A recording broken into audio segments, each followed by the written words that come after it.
अनेक लोकांना तुम्ही अडचणीत असलेलेच आवडता, कारण त्यामुळे त्यांना स्वतःचं आयुष्य चांगलं झालंय असं वाटतं. कधी तुमच्या लक्षात आलंय का, तुम्ही काही केलं तरी लोक तर बोलतातच. तुम्ही अडचणीत असाल किंवा पुढे जात असाल, शांत असाल किंवा स्पष्ट बोलत असाल, कोणीतरी काहीतरी बोलणारच. बघा ना आता, वजन वाढलं तर म्हणतात खूपच खातो, वजन कमी झालं तर म्हणतात आजारी असणार बरं का. तुम्ही चांगले कपडे घातले तर म्हणतात हां दाखवतोय जगाला. साधे कपडे घातले तर म्हणतात गरीब आहे वाटतं. तुम्ही सतत हसत खेळत बोलला तर म्हणतात बालिशपणा आहे हा. सरळ बोलला तर म्हणतात अहंकार किती आहे. तुम्ही अडचणीत असाल तर आळशी आहे म्हणतात, आणि यश मिळालं तर उद्धटपणा त्यांना दिसतो. तुम्ही कोण आहात, काय करता याबद्दल लोक तर बोलणारच.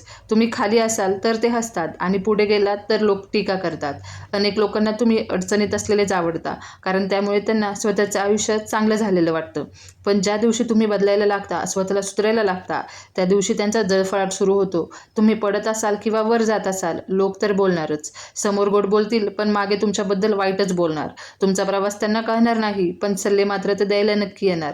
म्हणून लोकांचं बोलणं दुर्लक्षित करा, त्यांच्या मतांकडे लक्ष देऊ नका. देव तुमच्यावर खुश असेल तर लोक काय म्हणतात याला काहीच अर्थ नाही. डोकं उंच ठेवा, मन स्वच्छ ठेवा, आणि तुमचा मार्ग चालत राहा.